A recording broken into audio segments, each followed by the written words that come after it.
Donald Trump's tariff threats have been all over the news cycle this week. This morning, we're learning that China is retaliating with tariffs of their own. According to China's finance minister, the country will impose 15% tariffs on coal and liquefied natural gas imports. They're slapping an additional 10% on duties on crude oil, certain kinds of cars, and agricultural machinery. Now, Trump had initially wanted to impose 25% tariffs on Mexico and Canada and 10% tariffs on China. Trump ultimately came to two different agreements with Canada and with Mexico to pause these initiatives, but not the ones involving China. In exchange for the pause, Mexico agreed to send 10,000 National Guardsmen to the border, while Canada has also vowed to help with border security. Trump's tariff plan has received criticism from both sides of the political spectrum. Here's Senator Chuck Schumer recently, for instance. Last thing people need right now is their prices going up. $1,200 a year, $830 a year. It is awful.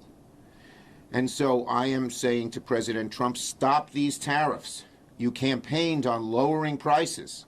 You campaigned on this wallet. But your tariffs will have more money come out of this wallet for so many goods and services, for food, for clothing, for cars. Senior policy analyst in trade policy Andrew Hale, however, has a different perspective. In January, he wrote about Trump's tariff proposals, stating Trump continues to assert American strength on the world stage, something the Biden administration has been reluctant to do, and both allies and adversaries have taken notice. Joining us now to discuss Trump's trade approach is Andrew Hale. Andrew, thank you so much for joining us. Thank you so much for having me. So I'm going to make a statement about how I view the tariffs, and then you tell me to the extent to which you agree or disagree. So I'm not for, tariffs in terms of economic policy, because I think the criticisms are right, and I had this criticism when Biden was doing them too, is that they're going to raise prices for American consumers. What Trump seems to be doing with the tariffs is a little bit different, using them as a threat or as a bargaining tool to get some national security result, which, if that works in getting the other country to go along with what Trump wants without us having to actually do the tariff, well, then that's a win-win. That's not about tariffs themselves. Like, people ask, well, do tariffs work? Well, they do work to raise prices for us, so we don't want to do them. But if they work to persuade allies and adversaries to play ball with us, then yes, they work in a diplomatic sense. Where's your view on all this? I agree with you. That he's using them as an instrument of statecraft to perform economic coercion, to use them as a form of sanction, to address matters well beyond trade policy, well beyond economics. So, for example, in his first term, he relied exclusively on 301, 21, and 232 tariffs. And they, of course, are tools in the president's toolbox that he can use without checks from Congress. Having said that, if you just look at the tariffs he implemented against China and the European Union on steel and aluminium of 10%. That, of course, took about, I think, as I recall, 8 to 9 months to build a legal case and go through the processes to implement them. And no sooner were they implemented, they were negotiated against the European Union away, and that suspension of those tariffs are still in place, but the suspension of them has continually been extended under Trump and Biden. But I think it would be politically difficult to remove them because of both of them were competing for the Rust Belt base, where they're quite popular. Now, in this term, he's proposed something different. He's proposed using IEEPA, the International Emergency Economic Powers Act. And that's where I think we're on different legal ground, and I think he's pressing the limits of presidential authority. So, for example, he can, of course, announce an emergency, as he's done, under IEEPA for the fentanyl crisis at the border and the illegal migration crisis. And I think any judge in any federal court would agree that that is an appropriate emergency to declare. We need to address that issue.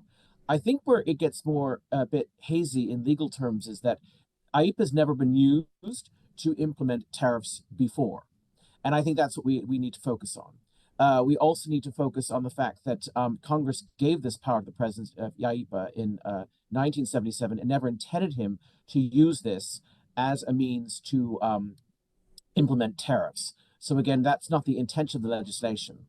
And of course, if you actually read IEEPA, the word tariff is not there. So that's also important.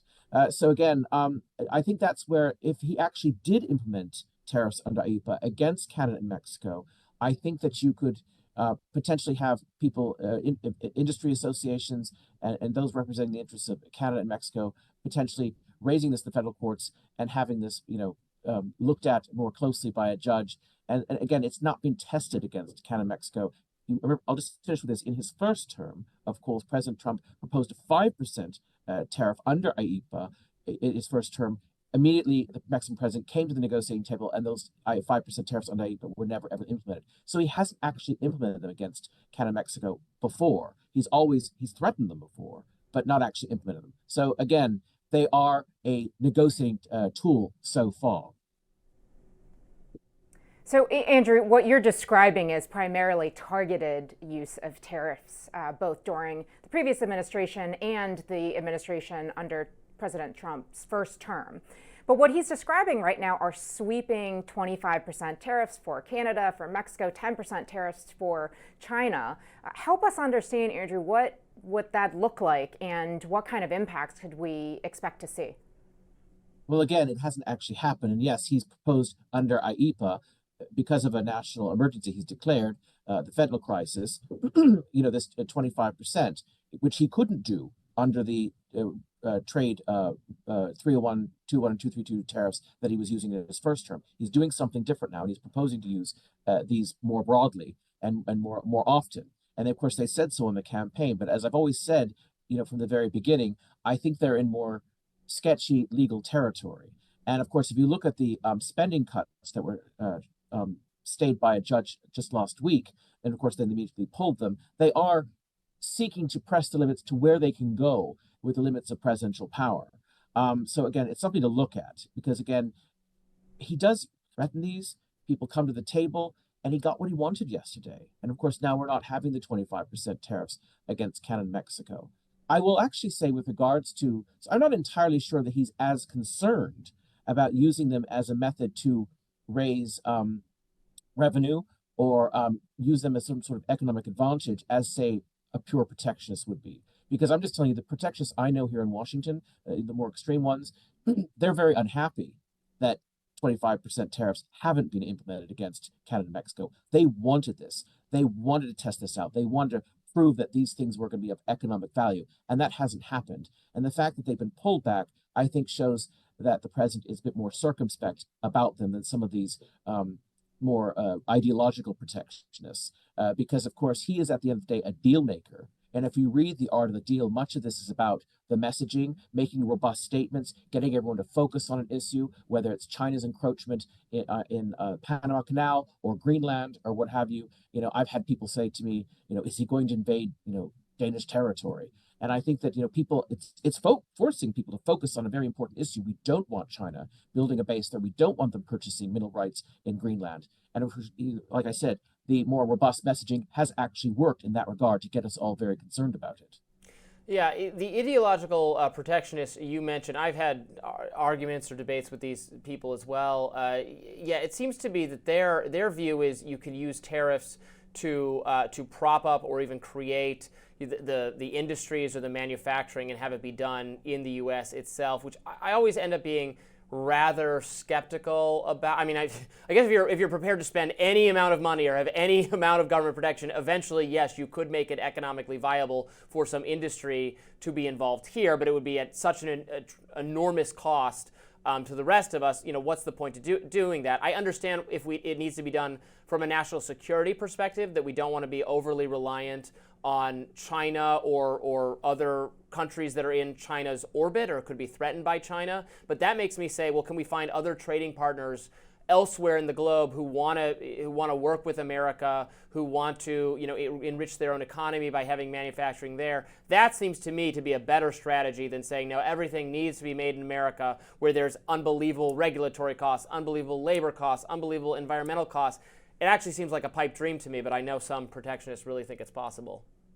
But again, we do need to export. I mean, Canadians purchase massive amounts of GM and Ford cars. They drive those big SUVs and trucks in those harsh Canadian winters. Also, we produce more apples in just Washington State, not Washington State and Oregon and other massive apple producing states, but just in Washington State alone, that we couldn't possibly consume ourselves. We have to export those. We need access to markets. And of course, in his memo about trade policy the day after his inauguration, he said he commissioned an assessment of market access. He wanted a list of countries that we could have sectoral agreements with, free trade agreements with, so we could have more market access. And he wants fair market access. So there is, of course, the protections on one side, which I think is more of a negotiating tool. And then, of course, there is the free trade aspect as well. Remember, in his first term, he was negotiating a number of free trade agreements at the time he left office. The one with the United Kingdom was in its final stages, as well as the one with Kenya, I'm told, was also about to be inked. And Biden came into office. Now, he's a classic Jimmy Carter, Walter Mondale style protectionist, and he and his team ended all of that. No market access discussions with any country anywhere, no free trade agreement negotiations. They didn't ask for trade promotion authority from Congress as Trump did. And what were we left with? We were left with what they called inclusive trade. We were left with, ESG and DEI policies in the trade space. And now we're actually getting back to doing real trade policy. I think I'll just say this about some of the protectionists, the more extreme ones. Our trade deficit is a flip side of demand for our assets. And instead of exchanging exported goods for imported goods, we make financial assets. And that's actually, I think, important to keep in mind, and of course, these people, we all seek foreign investment, but yet these people will deride trade deficits. So again, I just think that they're, I respect them, but I somewhat disagree with them.